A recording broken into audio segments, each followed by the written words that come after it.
आप सब लोगों को बहुत बहुत जय श्री कृष्ण।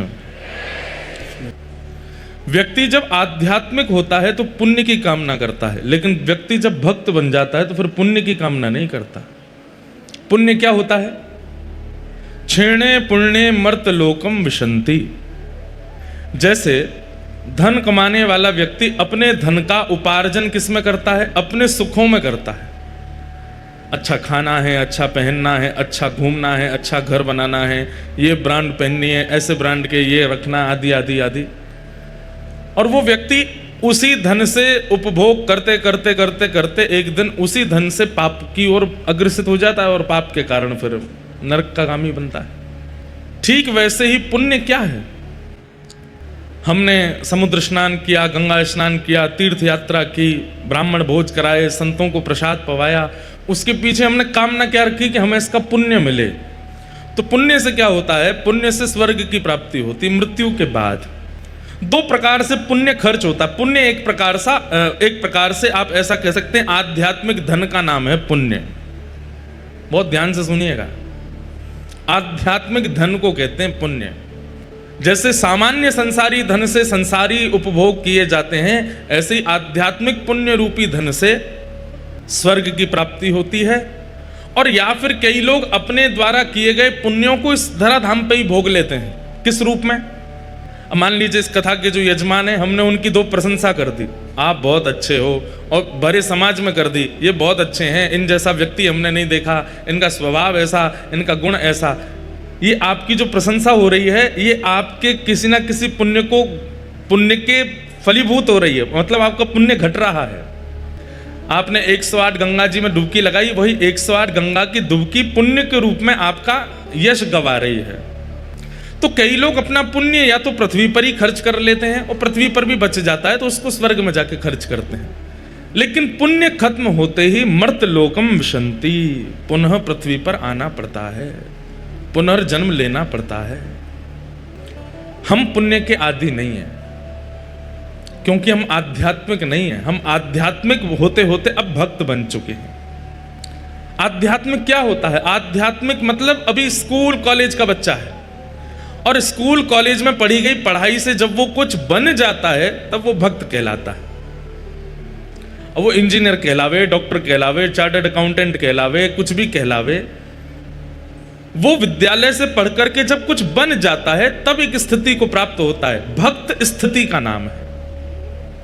भक्त उस स्थिति का नाम है जो विद्यालय में और कॉलेज में पढ़ने के बाद व्यक्ति बनता है। हम भक्त हैं, हम अभी स्टूडेंट नहीं हैं।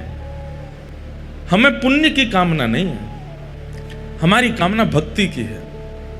क्योंकि हमें पुण्य प्राप्त करके स्वर्ग की कामना नहीं है, हमें तो भक्ति प्राप्त करके ठाकुर जी के चरणारविंदों की कामना है। सालबेग एक मुस्लिम परिवार में जन्मे बालक, जिनकी मां तो ब्राह्मणी थी लेकिन पिता कालबेग, जिनके कारण वह भी सालबेग हुए।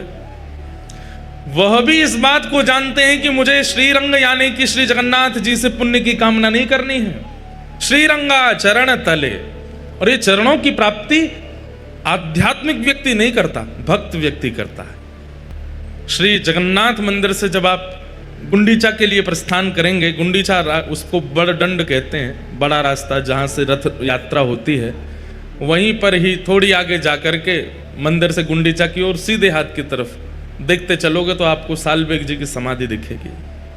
आज भी महाप्रभु जगन्नाथ जी का रथ वहाँ रुकता है और सालबेग जी का स्मरण करते हैं। एक बात तो माननी पड़ेगी आपको, प्रेम निभाना कोई ठाकुर जी से सीखे।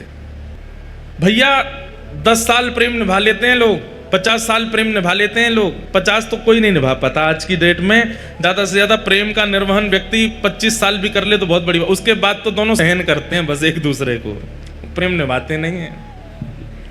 उसके बाद तो केवल सहा जाता है, बस ठीक है अब क्या करें, अब निभाना ही है। बुरा नहीं मानिएगा, कई लोगों का प्रेम होता भी है, लेकिन ठाकुर जी जैसा प्रेम कोई नहीं निर्वाह सकता। श्री जयदेव महाप्रभु को महाकाव्य गीत गोविंद लिखे हुए 1000 वर्ष से ऊपर हो गया है। 1000 वर्ष से ठाकुर जी गीत गोविंद को नित्य लपेट करके सोते हैं। इतना बड़ा प्रेमी कोई होगा संसार में? आज भी जयदेव महाप्रभु के द्वारा प्रस्तुत किया गया गीत गोविंद महाप्रभु जी धारण करते हैं। हम लोग कैसे हैं? हमारा प्रेमी जो प्रेम प्रस्तुत कर रहा है, यदि वो रोज एक जैसा प्रेम प्रस्तुत करे तो कल को हमारे मन में आ जाएगा कि भाई तुम कुछ सीखो। वो लोग देखो वो अपनी पत्नी को क्या क्या नया देते हैं, या उनकी पत्नी देखो रोज अपने पति को नया नया भोजन बनाती है, खिलाती है। हमारा प्रेम 2 मिनट में आकलन करने लगता है कौन श्रेष्ठ कौन अश्रेष्ठ। लेकिन दुनिया के लोग आए, दुनिया के लोग गागा करके चले गए, लेकिन महाप्रभु जगन्नाथ जी को आज भी 1000 वर्ष पुराना गीत गोविंद ही प्रिय है। आज भी उस गीत गोविंद को हृदय से लगाते हैं। आप कोई नया भाव गाओगे तो महाप्रभु जी कहेंगे अच्छा है, मुझे ये भी प्रिय है। साल्विक की स्तुति प्रिय है ठाकुर जी को। बलराम दास नाम के एक सखा हुए जगन्नाथ जी के, वो भी बहुत नए नए पद गाते थे, सब प्रिय है। लेकिन महाप्रभु जगन्नाथ जी गीत गोविंद को हृदय से लगा करके रखते हैं। तुम भले ही कितना भी नया प्रस्तुत करो, पर मुझे आज भी 1000 वर्ष पुराना गीत गोविंद जो कि जयदेव महाप्रभु ने, मुझे बहुत प्रिय है। कैसा प्रेम निभाते हैं ठाकुर जी। 1000 साल से वही एक गीत गोविंद ठाकुर जी को अति प्रिय है। ऐसा निभाने वाला कोई है? श्री साल्वेग जी को भी इतने ही वर्ष हो गए होंगे और ज्यादा हो गए होंगे, आज भी महाप्रभु जगन्नाथ जी रथ रोकते हैं वहां पर। अरे माता पिता से प्रेम करने वाला बालक जो नित्य माता पिता को फोन करता है, वो भी एक आध दिन स्किप कर देता है, एक आध महीने स्किप कर देता है। लेकिन महाप्रभु जगन्नाथ जी अपने प्रेमियों को याद करना स्किप नहीं करते। आज भी रथ रुकेगा साल्वेग के आगे, और वहां खड़े होकर के महाप्रभु जगन्नाथ जी साल्वेग का स्मरण करते हैं। पुण्यात्माओं का स्मरण ठाकुर जी नहीं करते, जो पुण्य की कामना से अपना संपूर्ण जीवन और संपूर्ण भक्ति भाव का व्यय करते हैं। ठाकुर जी कहते हैं तुम्हारे पुण्य के बदले तुमको स्वर्ग मिल ही रहा है, तुमको सुख समृद्धि मिल ही रही है, इसमें राजी रहो। लेकिन जो भक्त भक्ति की कामना करते हैं उन्हें पुण्य नहीं मिलता, उन्हें ज्यादा सुख समृद्धि की कामना भी नहीं होती, वो कष्ट में रह करके ठाकुर जी का नाम भज लेते हैं।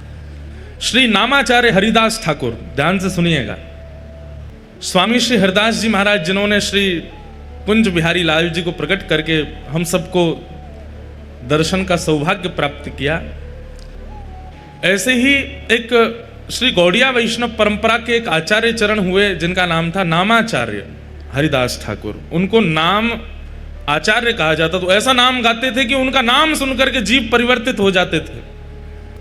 और आश्चर्य की बात, जैसे साल्वेग अपने पूर्व भाव से मुस्लिम हैं, ऐसे ही श्री हरिदास ठाकुर भी पहले एक यवन कुल में जन्मे, लेकिन उन पर नाम का ऐसी कृपा हुई, ऐसा प्रभाव हुआ कि नाम का स्मरण करते करते उन्होंने कितनों का आचरण, कितनों का उद्धार कर दिया। तो उनके विषय में एक कथा आती है कि एक मुस्लिम यवन राजा को पता चला कि हमारे कुल बिरादरी का ये बालक है, और ये उनकी भाषा में हम लोगों को काफिर कह देते हैं, जब जिसका अर्थ अच्छा नहीं होता। उनकी भाषा में ये एक प्रकार से अशुभ शब्द है, और वो कहीं ना कहीं हरिनाम जपने वालों को, ठाकुर जी को भजने वालों को, और गैर उनकी परंपरा का पालन करने वालों को वो इसी शब्द से बुलाते हैं। तो वो राजा जो था, यवन राजा, उसने कहा कि हमारी कुल बिरादरी का ये बालक और ये यवन होते हुए ये हरिनाम गाता है, काफिरों के भगवान का नाम गाता है। अपनी पूरी सेना से कहा कि उसको कैसे भी परिवर्तित करो। खूब लोभ दिए, लेकिन हरिदास ठाकुर ने नाम नहीं छोड़ा। तो फिर राजा ने कहा कि एक काम करो, इनको सूली पर चढ़ा दो। ध्यान से सुनिएगा। तो फिर किसी ने कहा कि सूली पर चढ़ाने पर तो बड़ी आसान मृत्यु हो जाएगी, लटकेगा, मर जाएगा।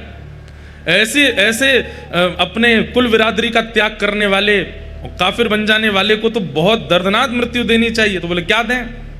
बोले बाजार में घुमा घुमा के, हाथ पैरों में हथकड़ी बेड़ियां बांध के, और लोहे की जो क्या बोलते हैं उसको, जो मारते हैं, क्या बोलते हैं? हमारे महाराज जी पंडित जी कह रहे हैं कुर्रा।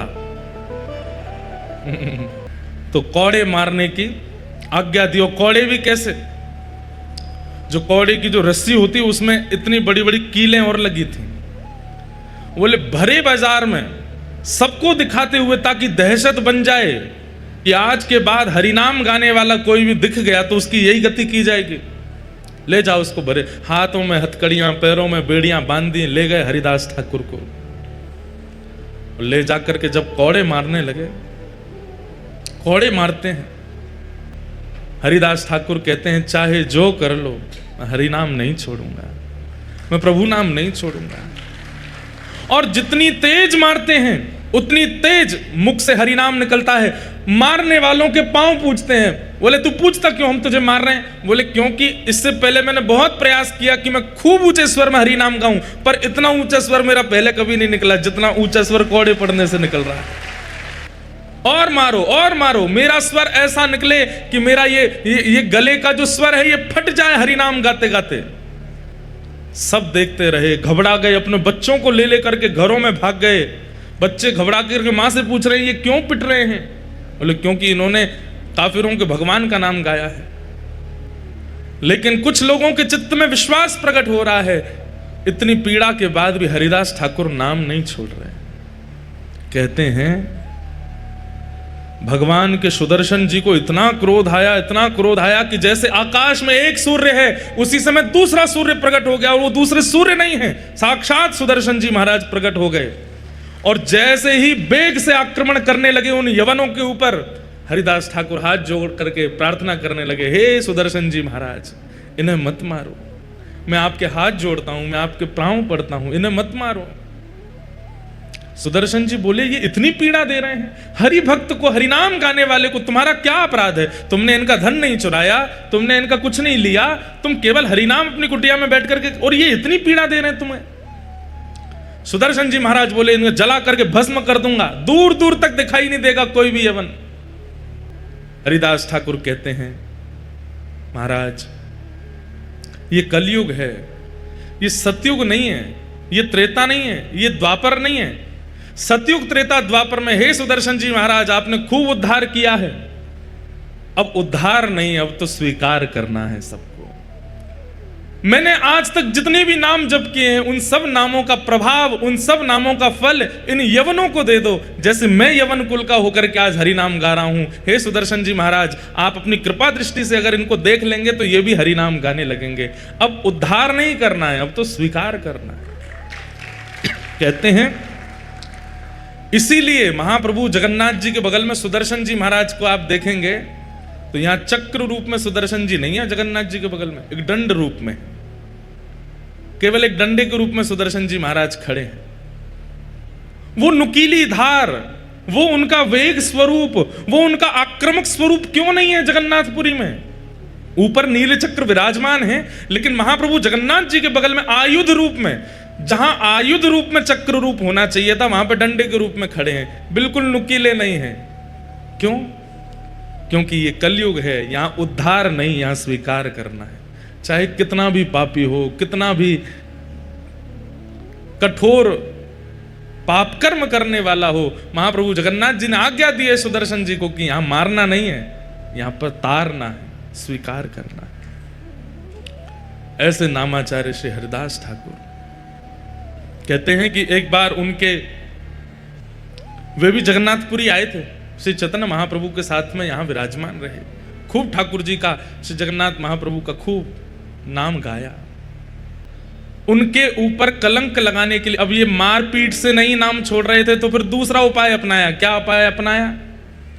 वो जिस कुटिया में बैठ करके भजन करते थे वहां पर एक वैश्या भेज दी, और वैश्या से पहले से ही कहकर के भेजा कि तुम जाकर के इन हरिदास ठाकुर के साथ में ऐसा व्यवहार करना, ये जैसे ही तुम्हारा स्पर्श करें जोर जोर से चिल्लाना, हम सब लोग तुरंत वहां आ जाएंगे और इनका दुर्प्रचार कर देंगे पूरे नगर में। तो दुर्प्रचार होने के कारण ये भीड़ जो लगती है इनके पास में, ये भीड़ खत्म होगी और लोग नाम वाप जपना बंद कर देंगे।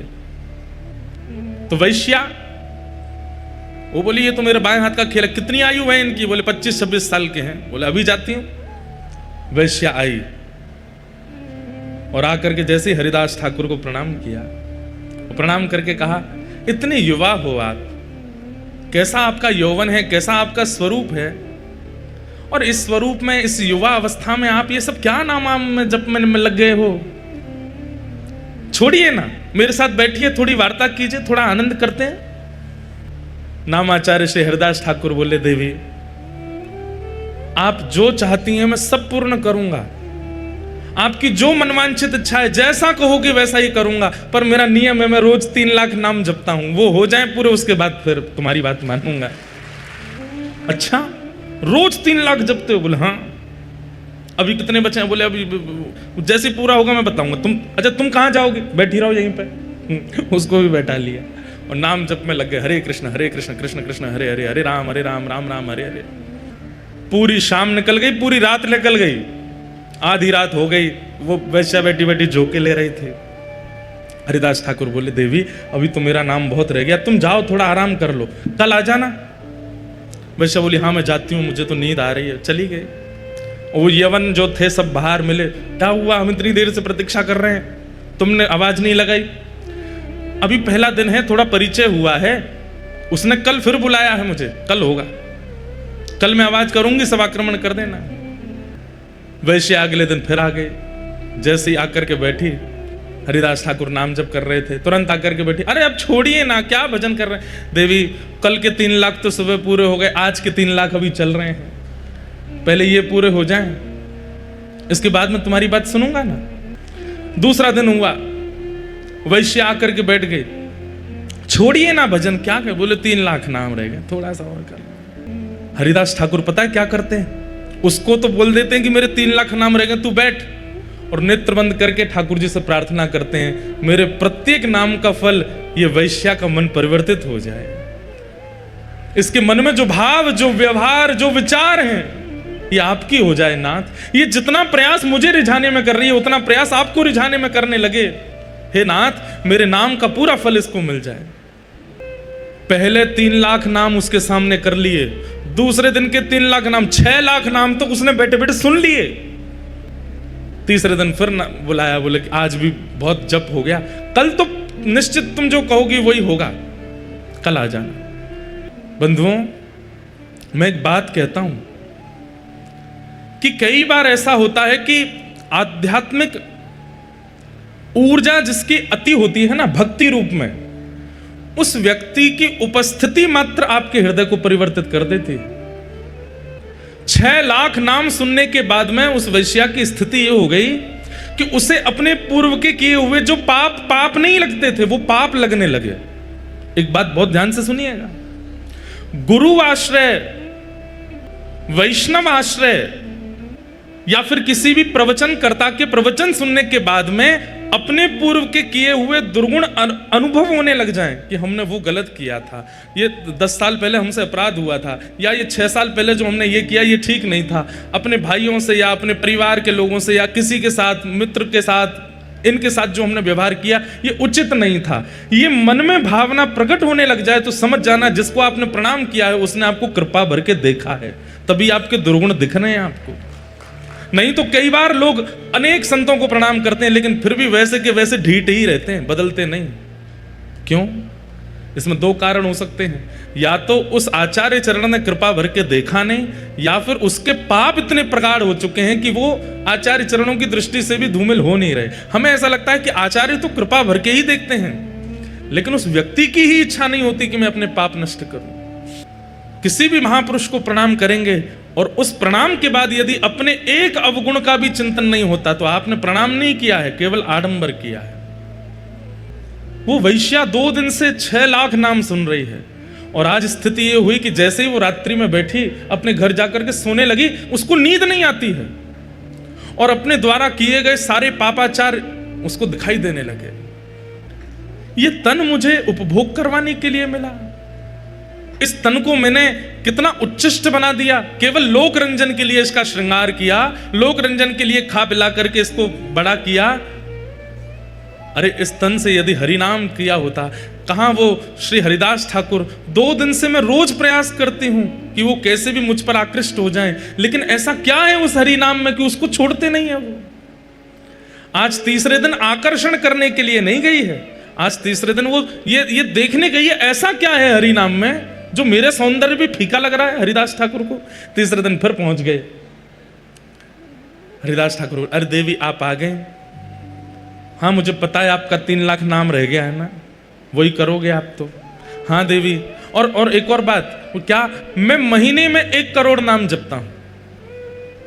तो वैश्या बोली 3 लाख के अनुसार तो 90 लाख ही होने चाहिए आपके नाम, ये 1 करोड़ कैसे हो जाते हैं?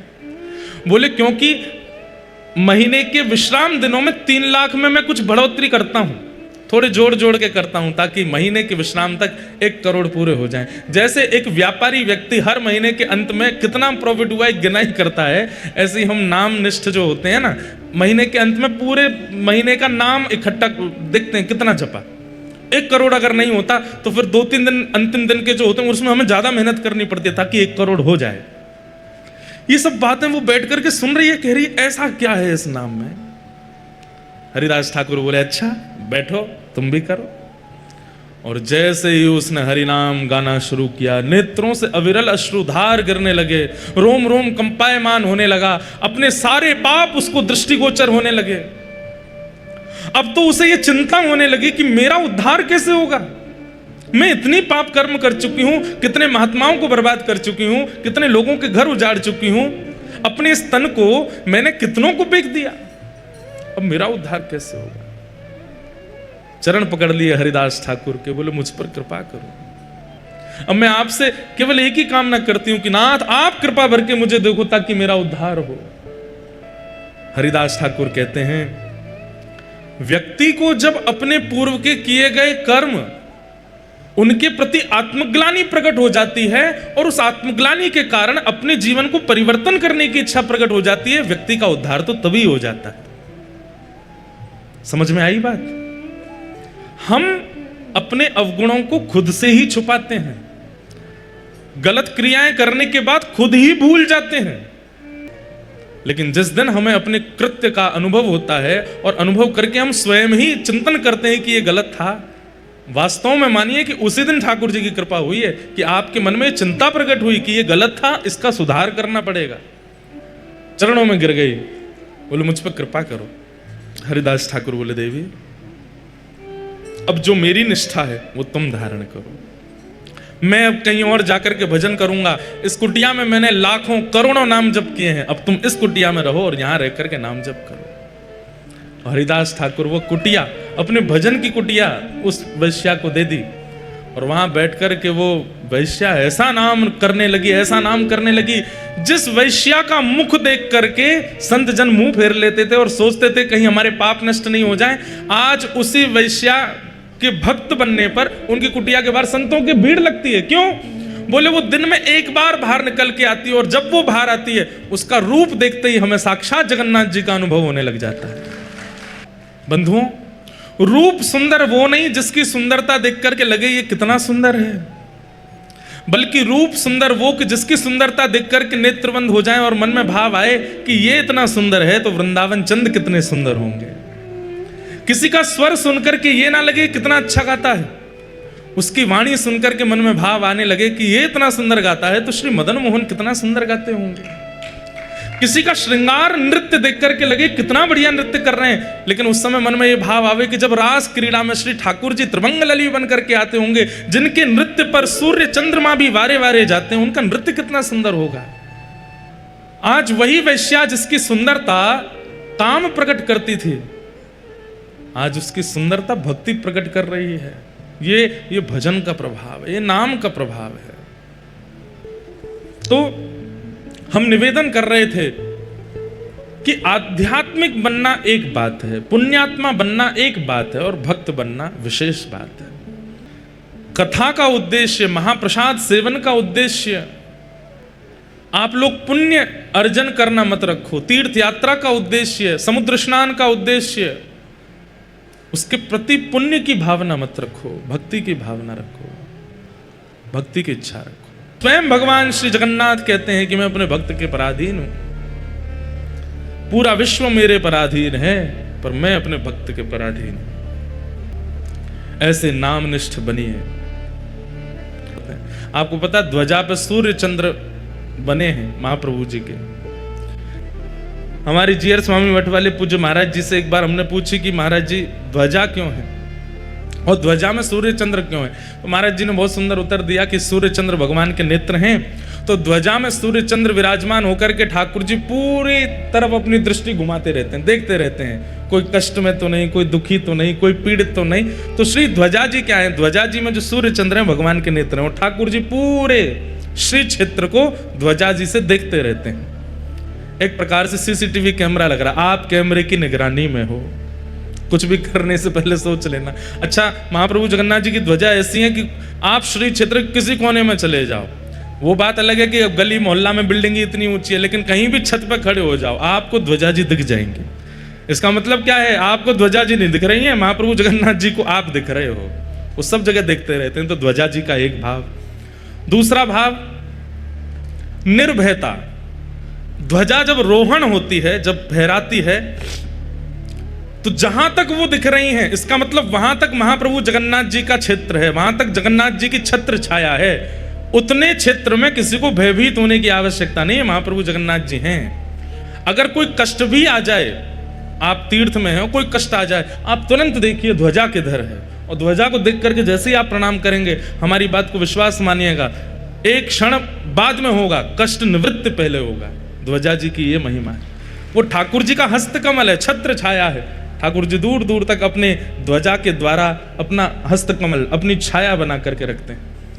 कल हमें बता रहे थे, बोले पहले तो महाराज जी इतनी बड़ी ध्वजा थी कि जो ध्वजा जी का अंतिम छोर है वो समुद्र का स्पर्श करते थे, इतनी बड़ी ध्वजा जी। लेकिन फिर कालांतर में यहाँ पे तूफान बहुत आते हैं, आंधी तूफान बहुत आते हैं, फिर क्षतिग्रस्त होने का भाव हो जाता है, फिर नील चक्र पर बहुत भार आ जाता है।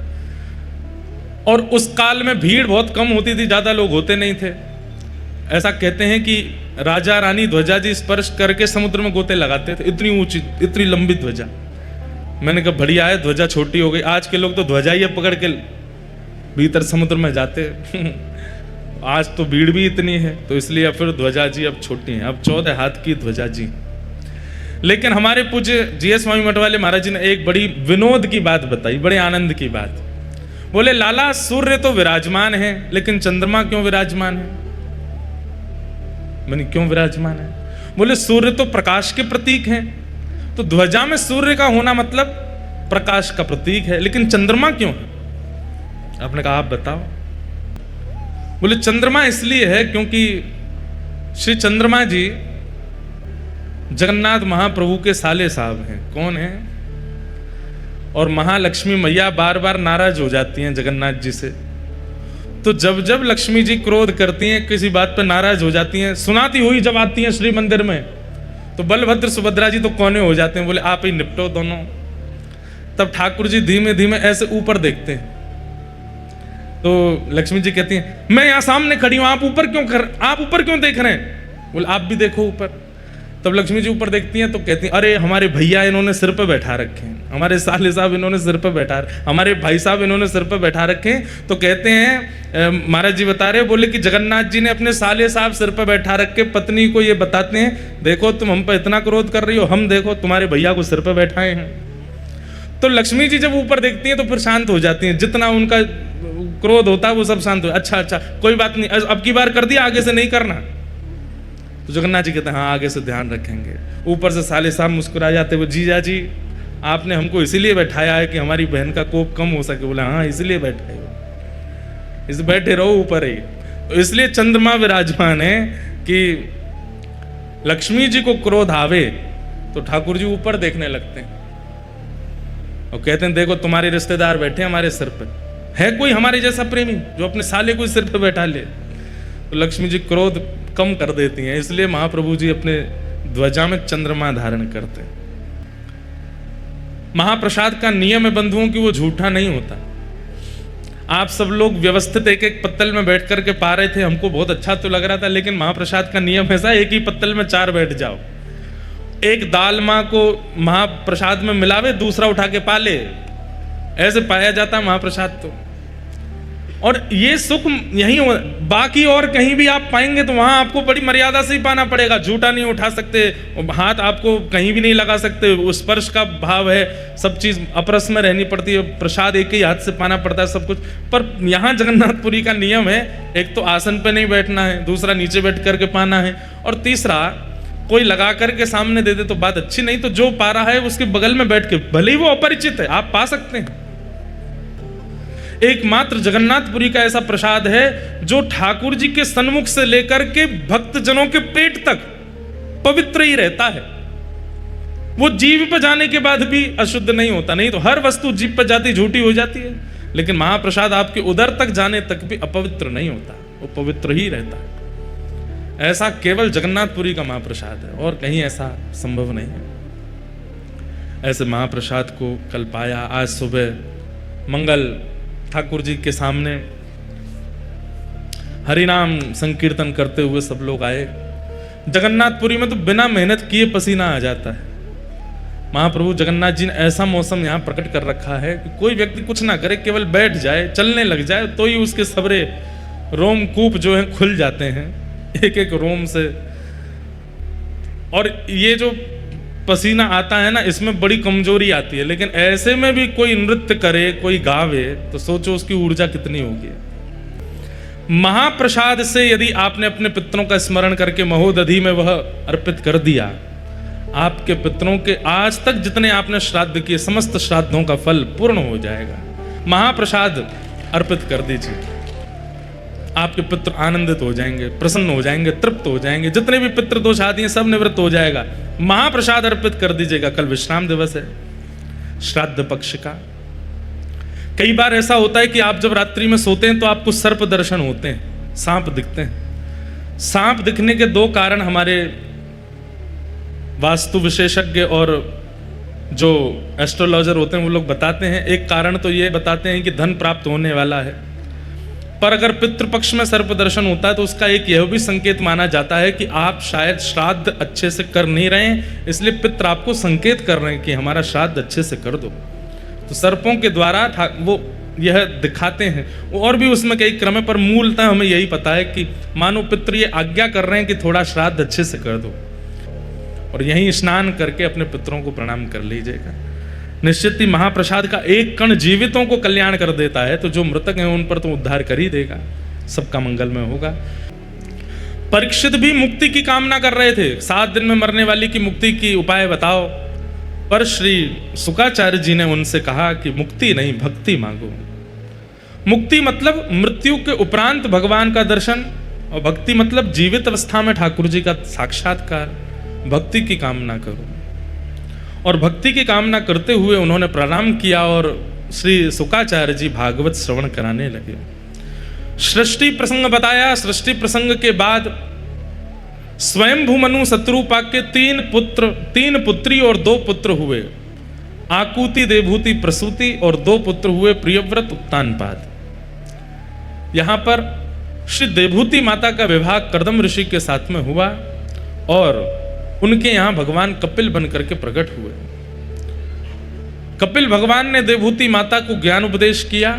उसी ज्ञान उपदेश को सांख्य शास्त्र कहते हैं, दर्शन शास्त्र कहते हैं। अद्भुत प्रसंग है देवभूति कपिल संवाद। इस बार हमारी गुजरात में एक जगह कथा है जिसका नाम है ऊंझा। वहीं अहमदाबाद के और नाथ द्वार के बीच में है ऊंझा। वहीं पास में ही बिंदु सरोवर है। ये बिंदु सरोवर भगवान के ही अश्रु बिंदुओं से निर्मित हुआ। कब निर्मित हुआ? जब कर्दम ऋषि ने भगवान से प्रार्थना की कि हे नाथ, आपसे भी ज्यादा, मुझसे भी ज्यादा आपसे प्रेम करने वाली एक गृहिणी से मेरा विवाह हो जाए। इस बात को सुनकर के ठाकुर जी के अश्रुबिंदु प्रकट हुए, वही बिंदु सरोवर में परिवर्तित हो गए थे। वही बिंदु सरोवर और वही स्थान जहां पर कपिल भगवान ने देवभूति माता को ज्ञान उपदेश किया, वहीं के पास में एक स्थान है ऊंझा, वहां कथा है। वहां पर कपिलोपाख्यान पर विशेष चर्चा हम लोग करेंगे। देवभूति माता ने कपिल भगवान से ज्ञान उपदेश प्राप्त करने के बाद में सरस्वती नाम की नदी बनकर के वे बहने लगी और श्री कपिल भगवान गंगा सागर में आकर के विराजमान हो गए। बोलो गंगा सागर तीर्थ की जय। देवभूति माता पर कृपा करके भगवान कपिल गंगा सागर विराजमान हो गए। आगे आकुति प्रसूति के वंश का वर्णन किया, तभी उत्तानपाद राजा का वंश आया। श्री उत्तानपाद राजा के यहां पर ही भगवान के परम भागवत श्री ध्रुव जी का प्रादुर्भाव हुआ। ध्रुव जी महाराज ने पिता की गोद में बैठने की इच्छा प्रकट की। छोटी माँ के द्वारा फटकारने पर श्री ध्रुव जी महाराज वन में चले गए और वन में जाकर के भगवान की 5 महीने तक तपश्चर्या की। 5 महीने के बाद भगवान हरि गरुड़ पर विराजमान होकर के प्रकट हुए और श्री ठाकुर जी ने ध्रुव जी को दर्शन प्रदान किया। ध्रुव जी महाराज ने भगवान का मंगलमय दर्शन किया और दर्शन करते हुए जो प्रार्थना कर रहे हैं, बस उस प्रार्थना का श्लोक हम लोग श्रवण कर लेते हैं। ध्रुव जी क्या कह रहे हैं ठाकुर जी से? व्यक्ति को अपनी प्रत्येक इंद्रिय से भगवत आराधन करना चाहिए। बहुत ध्यान से सुनो। कई लोगों की रुचि केवल दर्शन में होती है, कथा श्रवण में नहीं होती।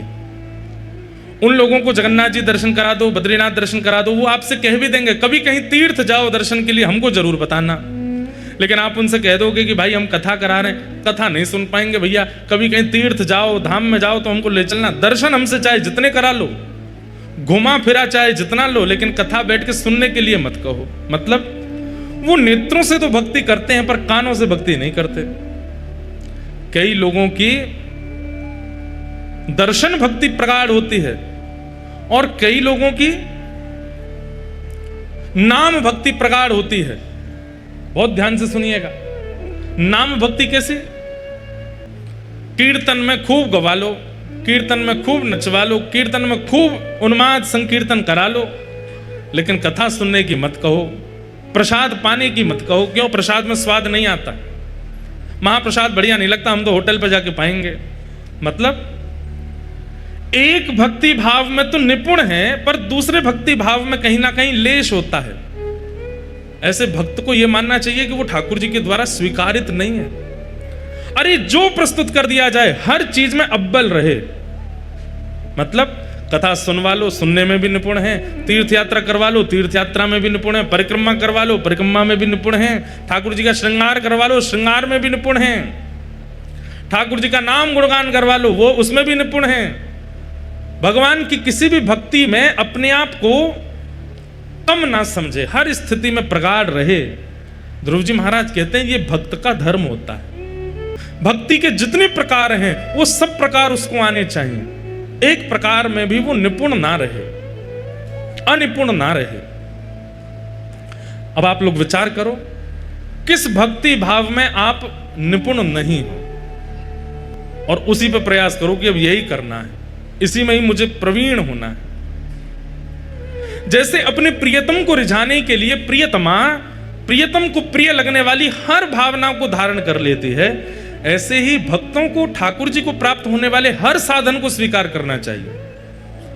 नाम आश्रित भी रहे, कथा आश्रित भी रहे, दर्शनाश्रित भी रहे, महाप्रसाद आश्रित भी रहे, परिक्रमा आश्रित भी रहे, तीर्थ यात्रा आश्रित भी रहे, हर क्रिया को करने में निपुण है।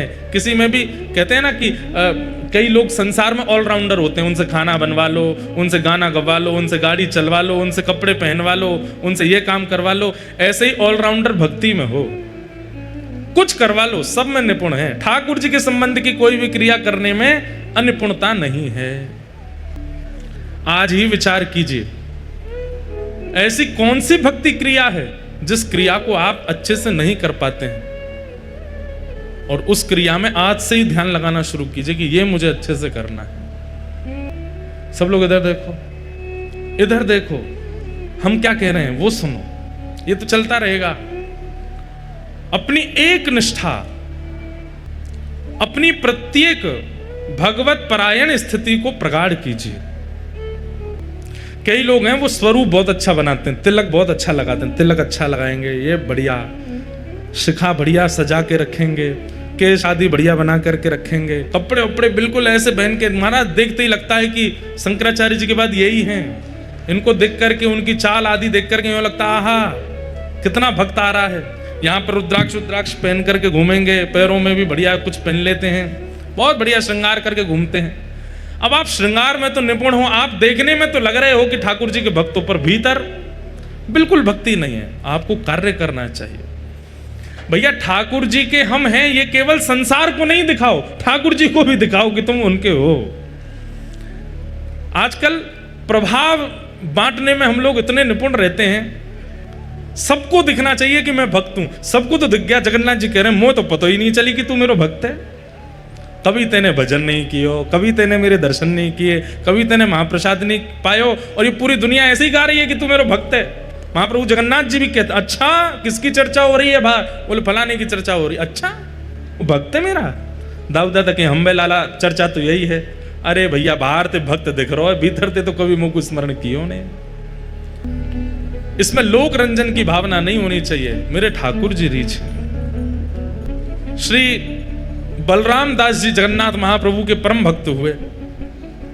उनको सेवा मिली थी कि जगन्नाथ जी के सामने बैठ के पद गाते थे, और जगन्नाथ जी बड़े प्रसन्न होकर के बलराम दास जी को सुनते थे। लेकिन एक दिन उन्होंने देखा कि घुंघरुओं की आवाज आ रही है, वो पद गा रहे हैं, घुंघरू बज रहे हैं। जैसे ही उन्होंने पीछे मुड़ करके देखा तो एक परम सुंदरी उनके उस राग पर नृत्य कर रही थी। बलराम दास जी बोले कितना अच्छा नाच रही है। अब बलराम दास जी का मन क्या हो गया, अभी तक तो गाते थे कि जगन्नाथ जी रीझ हैं, अब किस लिए गाने लगे? ये रीझे ताकि बढ़िया नाचे और बढ़िया नृत्य करे और बढ़िया। अब तो अगले दिन दोनों की मिली भगत हो गई, बलराम दास जी बैठ करके गाते और वो नृत्य करने आती। तीसरे दिन तो दोनों में चर्चा शुरू हो गई। बलराम दास जी कहते कल तुम पीले वस्त्र पहन के आना, कल मैं चंदन का भाव गाऊंगा और तुम उस पर नृत्य करना, परसों तुम ये पहन के आना। अब जगन्नाथ जी तो किनारे हो गए। बलराम दास जी का मुख्य उद्देश्य क्या हो गया? मंदिर का आश्रय लेते हैं, जगन्नाथ जी की सन्निधि लेते हैं, पर गाते किसके लिए? कन्या के लिए। जगन्नाथ जी बोले अच्छा, आज तक तो हमको रिझाते थे, अब इनको रिझाने के लिए गा रहे हो। बंधुओं ये बात मुझ पे भी लागू होती है, और अपनी वाणी की सेवा करने वाले हर उस व्यक्ति पर लागू होती है जिसकी वाणी सुनकर के हजारों असंख्य लोग भगवत शरणागति लेते हैं। आपकी वाणी का प्रयोग किसी जन के रंजन के लिए नहीं होना चाहिए। ये मुझसे रीझें, वो मुझसे रीझें, वो मुझसे रीझें, नहीं। मैं ऐसी बात कहूं कि मेरी बात सुन के इन सबके चित्त से जगन्नाथ जी रीझें, इन सबके चित्त का भाव ऐसा बने। नहीं तो जो बलराम दास जी के साथ हुआ वो मेरे साथ भी होगा। अब मेरे मन में भाव आ जाए, एक व्यक्ति विशेष के लिए मैं कथा कहने लग जाऊं कि ये रीझना चाहिए, ये रीझेगा तो ये भी कथा कराएगा, ये कथा कराएगा तो इतनी दक्षिणा देगा, उसी समय कथा का भाव नष्ट हो जाएगा, एक व्यक्ति भी परिवर्तित नहीं हो पाएगा। इसलिए कोई प्रशंसा वाली बात नहीं। हमको कोई बोलता है ना आज कथा में ये आने वाले हैं, आज कथा में ये विशिष्ट व्यक्ति आएंगे, आज कथा में मुख्यमंत्री जी आने वाले हैं, तो हम कह देते हैं कथा के विश्राम में आ जाएंगे। क्यों? क्योंकि मध्य में आए और सन्मुख बैठे, कहीं मेरे मन में भाव आ गया कि इनको ये बात समझ में आनी चाहिए, तो कथा उनके लिए हो जाएगी, वो नहीं होना चाहिए। विश्राम में आ जाए। लोक रंजन नहीं, जन रंजन नहीं, हरि रंजन होना चाहिए। ठाकुर जी रीझे। अरे भैया 5 लोग आपके कथा सुनकर के आनंदित हो गए, रीझ गए। 5 लोग कल को आपके बारे में कुछ गलत सुनेंगे तो 5 ही गाली भी देंगे, लेकिन महाप्रभु जगन्नाथ जी एक बार रीझ गए, कल को पूरी दुनिया आपके विपरीत हो जाएगी, महाप्रभु जगन्नाथ जी भी तब भी आपकी साइड ही लेंगे। बोले मैं या तो रीझो भयो हूं, या को त्याग कैसे कर सकूं? आज भले ही पूरी दुनिया इसके विपरीत है, पर मैं या के संग हूं। महाप्रभु जगन्नाथ जी ऐसे प्रेमी हैं। तो बलराम दास जी कन्या का रंजन करने लगे। दोनों में मित्रता इतनी बढ़ गई कि अब तो प्रेम हो गया, और प्रेम नहीं हुआ, संसारी प्यार हुआ। अब तो मंदिर जाना भी बंद कर दिया। कभी समुद्र के तट पे घूम रहे हैं, कभी कहीं घूम रहे हैं, कभी कहीं डोल रहे हैं। अब पुजारी लोग प्रतीक्षा करते, बलराम दास अब सेवा करने नहीं आता। चर्चा हो गई पूरी जगन्नाथपुरी में कि वो तो अब दूसरे मार्ग पर चला गया है। लेकिन एक दिन, जिस दिन रथ यात्रा होनी थी, उस दिन अचानक सुबह उठे बलराम दास जी, सोचने लगे आज रथ यात्रा है। मेरा बालपन से एक सौभाग्य रहा कि मैं बचपन से ही महाप्रभु जगन्नाथ जी के सामने गाता हूं, और मेरे गायन के बाद ही रथ खिंचता है, और मैं अभी तक सो रहा हूं, अभी तक पड़ा हूं। ये मेरा जीवन को क्या हो गया? ये मेरे व्यवहार को क्या हो गया? मैंने महाप्रभु जगन्नाथ जी की जगह किसी और को प्रधानता दे दी। और उसी समय मन, ठाकुर जी कहते हैं ना, नमे भक्त्या प्रणश्यति। इस बात को ध्यान रखिएगा। एक बार कोई ठाकुर जी की शरणागति ले लेता है, उसके बाद अगर उस भक्त का पतन भी होता है तो ठाकुर जी कुछ शिक्षा दिलाने के लिए पतन करा रहे हैं, लेकिन उसको बचा लेंगे, ये बात निश्चित है। ये बात निश्चित है। आपने एक बार यदि हृदय से जगन्नाथ जी को पा लिया है, एक बार हृदय से जगन्नाथ जी को पुकार लिया है, उसके बाद यदि आपका पतन भी हो रहा होगा, चिंता मत करना, महाप्रभु जी बचा लेंगे। वो पतन इसलिए करवा रहे हैं कि आपको कुछ शिक्षा मिले। बलराम दास जी को आज बोध हुआ कि ये मैंने क्या किया। जो राग, जो सेवा, जो गायन, जो स्वर महाप्रभु जी के लिए था, उससे एक जन का रंजन करने लगा मैं। दौड़ करके गए रथ यात्रा के आगे गाने के लिए, लेकिन आज पुजारियों ने उनको बैठने नहीं दिया। बोले कि अरे तुम अपने पद से भ्रष्ट हो चुके हो, तुमको अधिकार नहीं महाप्रभु जी के सामने गाने का, जाओ उसी के सामने गाओ जिसके सामने गाते हो। बहुत रोए, समुद्र के तट पर आकर के बालूका के रथ बना करके और श्री बालूका के ही जगन्नाथ जी विराजमान कर दिए और कहे महाप्रभु जी मुझसे अपराध हो गया। आपको रिझाने के लिए गाता था पर एक अन्य को रिझाने के लिए गाने लगा, मुझसे अपराध हो गया। मेरी ये सेवा बचपन से चली आई है रथ यात्रा के आगे गाने की, लेकिन आज वो सेवा पूरी नहीं हो पाई। कृपा करके इस बालूका के रथ में ही मेरी सेवा को स्वीकार करो। और जैसे ही गाना प्रारंभ किया, महाप्रभु जी का रथ रुक गया। सबने आके प्रणाम किया, बोले जय जय, लाखों लोग रथ खींच रहे हैं, आप आगे क्यों नहीं बढ़ते। महाप्रभु जी कहने लगे क्योंकि मेरी रथ यात्रा तो आज समुद्र के तट पर बलराम दास कर रहा है, मेरा रथ वहां चल रहा है, आज मेरी रथ की सेवा वहां हो रही है। वहां से बलराम दास को लेकर के आओ, जब वो मेरे सन्मुख आके बैठेगा तब मेरा रथ आगे बढ़ेगा। बलराम दास जी को लेकर के आए और महाप्रभु जी का रथ बढ़ा। कोई भी भावना, कोई भी भाव, कोई भी हृदय के वस्तु, उसमें एक ही भाव हो। हमारी प्रत्येक क्रिया हरि प्रसन्नता के लिए हो जाए। ध्रुव जी महाराज अपनी स्तुति में यही भाव प्रकट कर रहे हैं। अपनी प्रत्येक इंद्रिय से ठाकुर जी को प्रणाम करना चाहिए। जिस इंद्रिय से आप ठाकुर जी का स्मरण नहीं करते हैं, पाप भी उसी इंद्रिय से आपके भीतर प्रविष्ट होते हैं।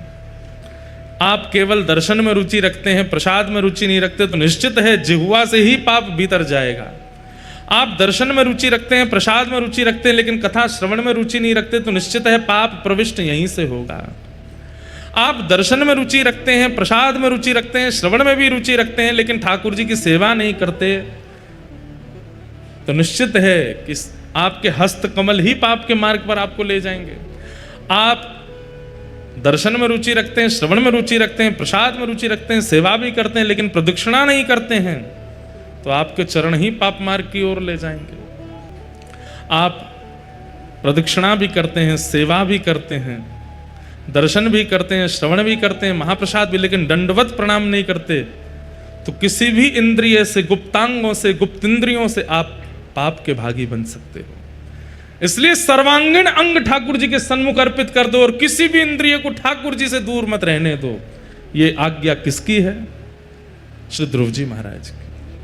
त्वचा से भी भजन करो, ये कह रहे हैं। त्वचा से भजन कैसे करो? बंधुओं, ये जो तिलक धारण करते हैं, हम लोग तो एक तिलक धारण कर लेते हैं और बहुत जल्दीबाजी होती है तो पूर्ण तिलक भी धारण नहीं कर पाते, नहीं तो 12 तिलक धारण करने की आज्ञा दी गई है। अपनी त्वचा पर भी तुलसी धारण करो, तिलक धारण करो, दोनों भुजाओं पर, वक्ष पर, उदर पर, पीछे गर्दन पर, शिखा पर 12 तिलक होने चाहिए। इन अंगों पर, इस त्वचा पर धोती धारण करना, बगलबंदी धारण करना, भगवत प्रसाद माला धारण करना, यह भी त्वचा से किया गया भगवत भजन है। प्रत्येक इंद्रिय से ठाकुर जी को भजो। भगवान की मंगलमयी स्तुति गाकर के श्री ध्रुव जी महाराज ने ठाकुर जी को प्रसन्न किया। भगवान वहां से प्रस्थान कर गए। ध्रुव जी महाराज ने 36,000 वर्ष तक पृथ्वी पर राज्य किया। तत्पश्चात मृत्यु के सिर पर अपना पाद प्रहार करते हुए वैकुंठ को प्रस्थान कर गए। और आज भी ध्रुव जी महाराज पूरे विश्व को दर्शन देते हैं श्री ध्रुव लोक के रूप में, जिसे हम ध्रुव तारा कहते हैं। वास्तव में ध्रुव लोक है, वहां पर ध्रुव जी महाराज विराजमान है। ऐसा भजन किया ध्रुव जी महाराज ने कि उनको लोक की प्राप्ति हो गई। और ऐसा कहते हैं कि प्रलयकालीन समय में ब्रह्म लोक भी डूब जाता है, लेकिन ध्रुव लोक का कभी प्रलय नहीं होता। ध्रुव लोक सदा वैकुंठ की तरह विराजता है। कई भक्तों को ठाकुर जी जिन्हें वैकुंठ प्रदान नहीं करते, उन्हें ध्रुवलोक प्रदान कर देते हैं। अच्छा, हमारे पूज्य नाना जी एक बात कहते थे कि ध्रुव तारा का दर्शन हमेशा नहीं होता, ब्रह्म मुहूर्त में ही होता है। और ध्रुव तारे का जो स्वरूप है वो थोड़ा गोल्डन कलर का होता है। बाकी तारे आपको सफेद दिखाई देंगे, पर ध्रुव तारा थोड़ा आपको स्वर्ण के तरह टिमटिमाता है। ध्रुव तारा, हमारे पूज्य नाना जी कहते लाला जी भोर में ही काय को दिखे। मैंने कहा आप बताओ। तो कहते कि ठाकुर जी का नियम है जैसे ठाकुर जी का नियम है कि ठाकुर जी मंगला में बद्रीनाथ में होते हैं, राजभोग में जगन्नाथ में होते हैं, फिर सभा देखने के लिए ठाकुर जी द्वारिका जाते हैं और शयन के लिए ठाकुर जी रंगनाथ जाते हैं। ऐसे ही ठाकुर जी का भक्त लोगों का भी समय है, भक्त लोगों में ठाकुर जी जाते हैं, शिवलोक भी जाते हैं, ब्रह्मलोक भी जाते हैं, वैकुंठ लोक भी जाते हैं। पर जब हमारा ब्रह्म मुहूर्त होता है उस समय ठाकुर जी ध्रुवलोक जाते हैं, इसलिए ध्रुव तारा उसी समय दिखता है। तो ब्रह्म बेला में ध्रुव तारा का दर्शन करना मतलब आप साक्षात हरि को देख रहे हैं। उस समय हरि वहां विराजमान है, उस समय हरि कहाँ है? ध्रुवलोक में, उनका आप दर्शन कर रहे हैं। ध्रुव जी और ध्रुव जी के परिकर को दर्शन देने के लिए ठाकुर जी ब्रह्म मुहूर्त में जाते हैं, इसलिए ध्रुव तारा ब्रह्म मुहूर्त में ही दिखता है। अब साइंटिफिक रीजन तो चाहे जितने बना लो, पर भाव का दर्शन तो यही है कि ठाकुर जी उस समय जाते हैं, ध्रुव जी महाराज असंख्य दीपों से ध्रुव लोक को तैयार करते हैं, इसलिए ध्रुव तारा टिमटिमाता है मंगल बेला में, उस समय ठाकुर जी वहां होते हैं। ऐसे ध्रुव जी का चरित्र सुनाया। ध्रुव जी के वंश में आगे राजा अंग हुए, अंग के पुत्र बैन हुए, बैन के यहाँ भगवान पृथु के रूप में प्रकट हुए, जिनके कारण धरती को पृथ्वी कहा जाता है। भूगोल खगोल का वर्णन, नरकों का वर्णन करते हुए अजामिलोपाख्यान सुनाया गया। तत्पश्चात वृत्रासुर नाम के भक्त की कथा आई, जिन्होंने अपने स्तुति में भगवान को अति प्रसन्न किया। कैसी सुंदर स्तुति गाते हुए श्री वृत्रासुर भगवान को प्रसन्न करते हैं। वृत्रासुर की स्तुति। तत्पश्चात भगवान के परम भागवत श्री प्रहलाद जी का चरित्र आया, जिनके लिए भगवान नृसिंह बनकर के प्रकट हुए। बंधुओं, दक्षिण भारत में नृसिंह भगवान का सुंदर स्थान है, परंतु अगर उत्तर भारत की बात करें और उत्तर भारत में पूरब पश्चिम और उत्तर तीनों को मिलाकर के बात करें तो सबसे पहले नृसिंह देव की स्थापना श्री जगन्नाथ मंदिर में हुई है। यहाँ जिन जगन्नाथ जी के मंदिर में आप अगर पश्चिम द्वार से प्रवेश करोगे या पश्चिम द्वार के पास जाकर के देखेंगे तो ऊपर आपको महाप्रभु नृसिंह देव के दर्शन होंगे, नृसिंह भगवान के दर्शन होंगे। कहते हैं ये प्रथम नृसिंह हैं आकृति रूप में, इसलिए उनका दर्शन, उनको प्रणाम निश्चित करना चाहिए। नृसिंह भगवान को प्रणाम करने से रक्षा होती है। किस भाव की रक्षा होती है? हम आप सब लोग जीवित अवस्था में संसार से तो अपनी रक्षा कर सकते हैं, आजकल रक्षा के कवच की सबसे ज्यादा आवश्यकता हमारी भक्ति को है। हमें नजर कम लगती है, हमारी भक्ति को नजर बहुत ज्यादा लगती है। हमारे प्रेम भाव को नजर लगती है, प्रिय भाव को नजर लगती है, ठाकुर जी के प्रति जो हमारा समर्पण है उसको नजर बहुत लग जाती है। उसके लिए क्या करें? नृसिंह भगवान का नित्य स्मरण करो। नृसिंह भगवान भक्ति को नजर से बचाएंगे। भैया, शरीर को नजर लग गई तो केवल सिर में दर्द होएगा, रूप को नजर लग गई तो नेक सांवले है जाओगे, लेकिन अगर भक्ति को नजर लग गई तो ठाकुर जी से दूरी हो जाएगी। और ठाकुर जी से दूरी अगर है गई तो इससे बड़ा दुर्भाग्य इस संसार में जन्म लेने के बाद और कोई हो नहीं सकता। इसलिए नृसिंह भगवान का नित्य स्मरण केवल इसलिए करो कि हे नृसिंह भगवान, हमारी भक्ति की रक्षा करना, इसको नजर ना लगे। कौन नजर लगाता है भक्ति को? माया। माया ही नजर लगाती है। जैसे आप लोग महाप्रभु जगन्नाथ जी का दर्शन करने के लिए आए, पुरी आए किस लिए थे? महाप्रभु जगन्नाथ जी का दर्शन करने के लिए आए, लेकिन पुरी में आते ही आपने देखा कि समुद्र में कोई विचित्र प्रकार का एक नौका है, उसमें डोलने से बहुत सुख मिलता है। तो महाप्रभु जगन्नाथ जी पीछे हो गए, वो मायावी कोई आकर्षण आपको अपनी ओर खींच ले गया, समझ लो भक्ति को नजर लगी है। जैसे श्री बलराम दास जी महाराज ठाकुर जी के सामने गा रहे थे, लेकिन तभी एक नृत्य करने वाली के प्रति उनका भाव चला गया, ये भक्ति को नजर लगती है। एक तरफ महाप्रसाद रखा है, दूसरी तरफ पिज्जा रखा है, और पिज्जा देख के मुंह में पानी आ रहा है, महाप्रसाद देख के कह रहे हैं ये तो रोज ही पा रहे हैं, ये भक्ति को नजर लग रही है। महाप्रभु जगन्नाथ जी सामने खड़े हैं, लेकिन तभी कोई अति सुंदर आपके बगल में आके खड़ा हो गया तो उसके प्रति आपका भाव चला गया, ये भक्ति को नजर लग रही है। भक्ति को नजर ना लगे, उसके लिए नृसिंह भगवान का स्मरण करो। हम आपको सत्य बता रहे हैं, आपके सामने चाहे कितने भी आकर्षक वस्तु प्रस्तुत क्यों ना हो जाए, नित्य नृसिंह भगवान का स्मरण इसी भाव से करो कि हमारी भक्ति को नजर ना लगे। कितने भी भाव प्रस्तुत हो जाएं, आपका मन विचलित नहीं होगा। महाप्रभु जगन्नाथ जी जब सामने आएंगे तब कौन बगल में आया, कौन इधर खड़ा था, कौन पीछे, आपको पता ही नहीं चलेगा, तब केवल महाप्रभु जी दिखेंगे। ऐसे श्री नृसिंह भगवान का नित्य स्मरण किया कीजिए। नृसिंह भगवान का स्मरण करने से माया अपनी ओर आकृष्ट क्यों नहीं करेगी? क्योंकि नृसिंह भगवान सब जगह विद्यमान है। जब आप नृसिंह भगवान का आवाहन नहीं करते तो आपको सुंदर व्यक्ति दिखाई देता है। जब आप नृसिंह भगवान का आवाहन नहीं करते तब आपको आकर्षक मायावी वस्तुएं दिखाई देती हैं। लेकिन जब आप नृसिंह भगवान का स्मरण करते हैं तो नृसिंह बसे प्रति खम्मन में, आप जिसे देख रहे हैं उसमें भी नृसिंह हैं, सब जगह नृसिंह है। केवल खंबे से प्रकट नहीं हुए हैं, वो तो हिरण्यकश्यप ने कहा है प्रहलाद जी को, अच्छा सब जगह है तो क्या इस खंबे में? बोला हाँ है। और जब भेदन किया तो भगवान प्रकट हो। इसका मतलब ये नहीं खंबे में ही है, सब जगह है। जैसे ही आप नृसिंह भगवान का स्मरण करके अपने दिन का प्रारंभ करते हैं, आपके आंखों के आगे आने वाली मायावी वस्तु भी नृसिंह बन जाएंगी। और जो वस्तु उपभोग की होगी वही उसी का ही उपयोग आप करोगे। जो उस उपभोग की नहीं होगी अपने आप मन उसके प्रति इकट्ठा हो जाएगा। नहीं सेवन करना इसका। ये नृसिंह भगवान के आराधन का प्रभाव है। जिस वस्तु के सेवन से, जिस व्यक्ति के संस्पर्श से, जिस व्यक्ति के संपर्क से आपकी भक्ति नष्ट होती हो, उस मार्ग उस व्यक्ति के सामने आती, उस वस्तु के सामने आते ही आपका मन अपने आप विचलित हो जाएगा। ये नृसिंह भगवान के आवाहन का प्रभाव है। इसलिए नित्य नृसिंह भगवान को प्रणाम करो। प्रहलाद जी महाराज ने नृसिंह भगवान को प्रकट किया। हिरण्यकश्यप का वध करने के बाद प्रहलाद जी को गोद में लेकर के नृसिंह भगवान उनसे पूछने, एक विष्णुप्रिया नाम की एक जयपुर की भक्त थी, सुनो। जयपुर के राजा जय सिंह, उनकी पुत्री थी विष्णुप्रिया। और वो विष्णुप्रिया बचपन से ही कृष्ण भक्त थी। जयपुर के राजघराने में ये प्रथा रही कि वे सब लोग ठाकुर जी के भक्त रहे, इसलिए श्री गोविंद देव जी भी जयपुर आ गए, गोपीनाथ जी भी जयपुर आ गए, मदन मोहन जी भी जयपुर आ गए। ये जयपुर वाले हैं इसलिए ताली बजा रहे हैं। जयपुर दूसरा वृंदावन है। हमें तो बहुत सुख मिलता है वहां पे, ठाकुर जी इतने प्रेम से विराजे। तो जयपुर के राजा जयसिंह, उनकी पुत्री विष्णुप्रिया ठाकुर जी की परम भक्ति थी। लेकिन विष्णुप्रिया ने एक दिन सत्संग में जगन्नाथ रस कथा सुनी। और जब जगन्नाथ जी के बारे में विष्णुप्रिया ने सुना तो इतनी भावना उनकी जुड़ गई महाप्रभु जगन्नाथ जी से।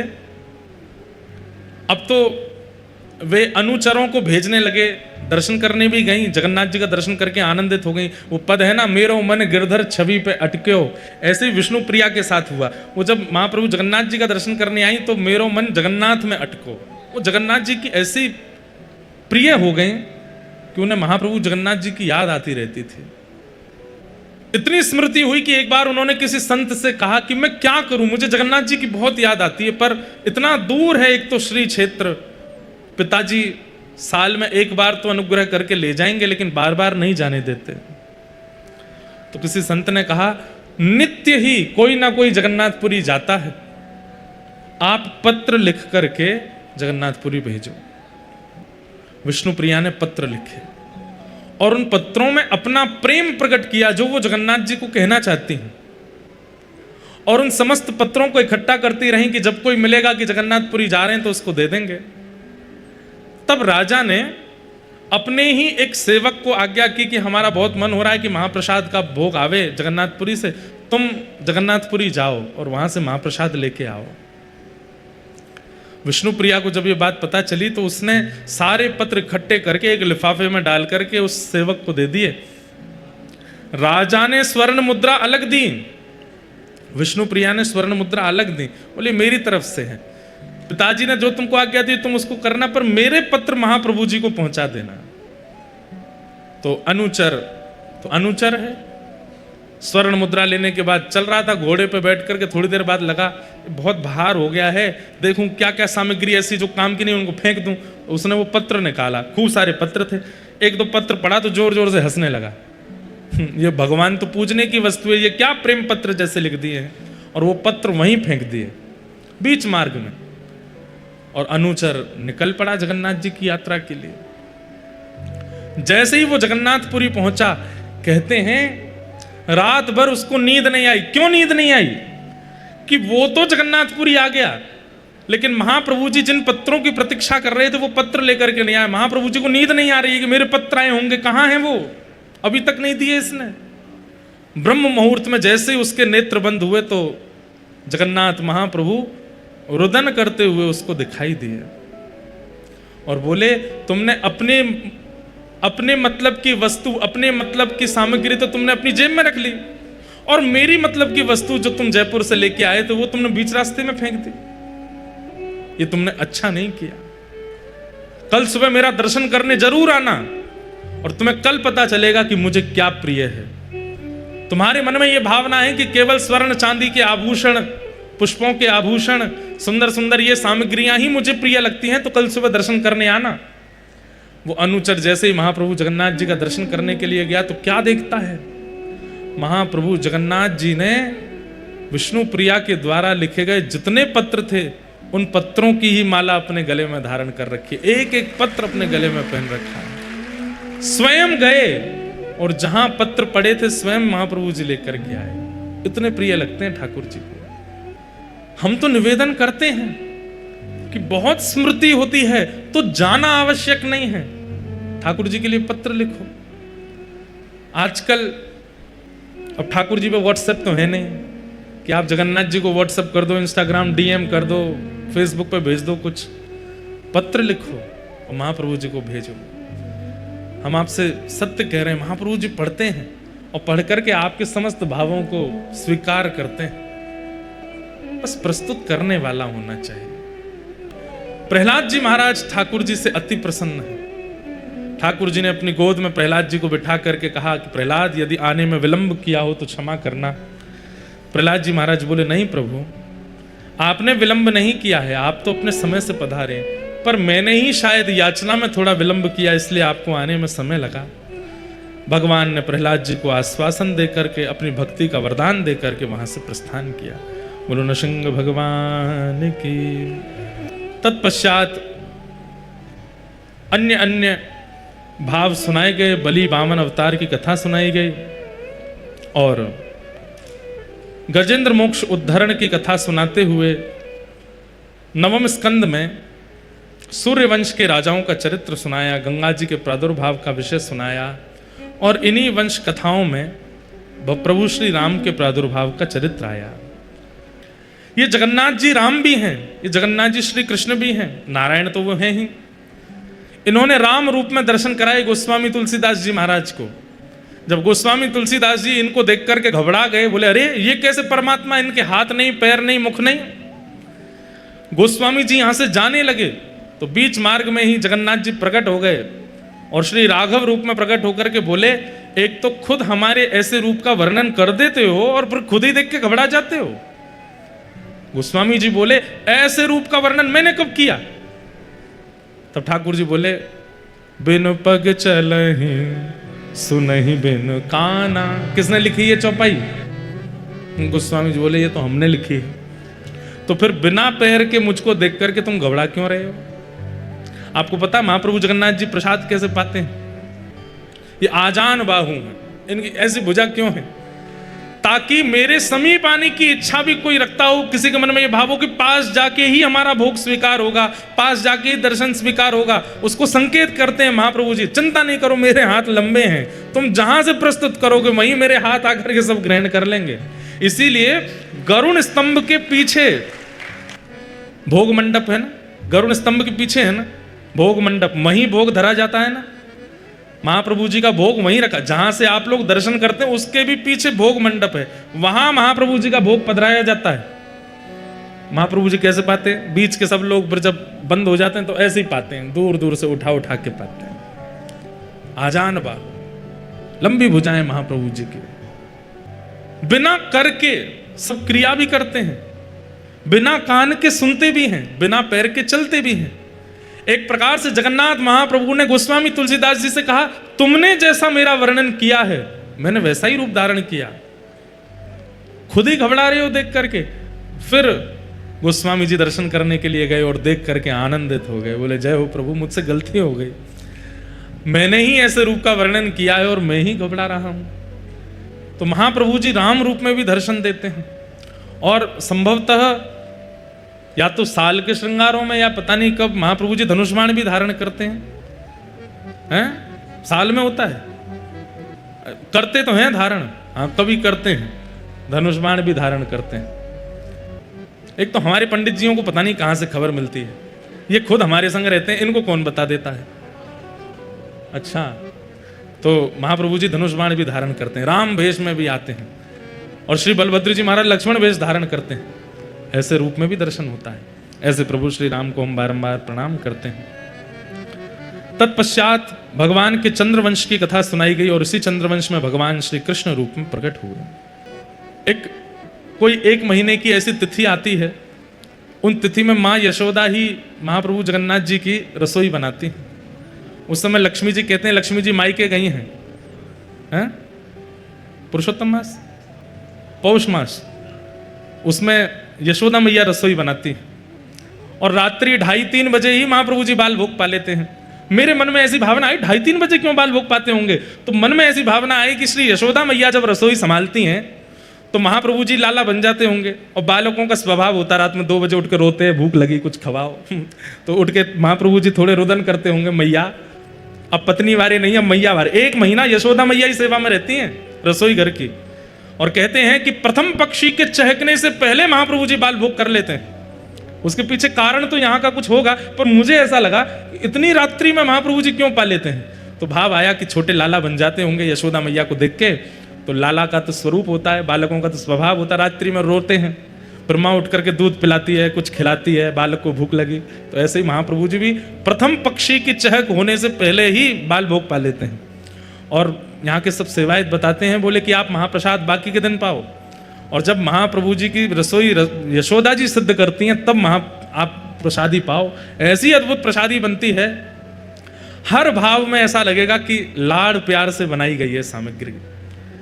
जगन्नाथ जी के बड़े विलास हैं, यहाँ रहना है तो यहाँ की सेवा पद्धति और यहाँ के जो महाप्रभु जी के विलास हैं उनके ऊपर ही कथा हो। यहाँ की एक एक सेवा पद्धति। अब अधर चुंबित माला है, एक माला ठाकुर जी धारण करते हैं, वो बिल्कुल अधर के पास से निकलती है, उसका भाव एक अलग है। यहाँ नाका चना धारण करते हैं, उसका भाव अलग है। यहाँ पर जो पुष्प धारण करते हैं उसका भाव अलग है। हाथ में जो बड़ श्रृंगार में 5 उंगलियां बना देते हैं पुष्पों से, उसका भाव अलग है। ऐसी पोशाक पहनते हैं, उसका भाव अलग। ये पोशाक, इस प्रसाद का भाव क्या है, इस भोग का भाव क्या, हर चीज में एक भाव छिपा है। यहाँ पर मन माने तरीके से सेवा नहीं होती ठाकुर जी की, और प्रत्यक्ष लीला यहाँ महाप्रभु जी कर रहे हैं, वो लीला ही सेवा के रूप में यहाँ घटित होती है। हमारा तो मन है थोड़े और बड़े बूढ़े हो जाएंगे तब एक बार निवास करना, 365 दिन एक एक सेवा देखनी है महाप्रभु जी क्या करते हैं, कैसे करते हैं। अभी तो हम बालक हैं, ऊधमी हैं, कथा करते हैं, ऊधम मचाते हैं, आनंद करते हैं। जब थोड़े गंभीर हो जाएंगे तो फिर ऐसा 4 महीने कभी बद्रीनाथ में, 4 महीने द्वारिका में, 4 महीने जगन्नाथपुरी में, 4 महीना दक्षिण भारत में चातुर्मास कथा किया करेंगे। और वहाँ पर पूरी सेवा पद्धति जो स्थान की है, प्रथम दिन से लेकर के विश्राम दिवस तक क्या क्या सेवा कैसे होती है, सबका आस्वादन करना है। शरीर काय के लिए मिला है? हमने अपनी सेवाएं बना ली हैं। जे गाड़ी खरीदनी है, सो घर बनाना है, जे वारे कपड़े खरीदने हैं, इतने पैसा कमाने हैं, इससे संबंध बनाना, उससे संबंध बना। अरे इतना समय कैसे मिल जाता है? ठाकुर जी के विलास में पूरा जीवन व्यतीत कर दो। कैसे कर रहे हैं ठाकुर जी लीला, क्या सेवा पद्धति है। वृंदावन में तो रहते ही हैं, वहां के तो सब भाव दिखते ही हैं। राधा वल्लभ जी की सेवा पद्धति, राधा रमण जी की सेवा पद्धति, बिहारी जी की सेवा पद्धति, उसका तो सुख मिलता ही है।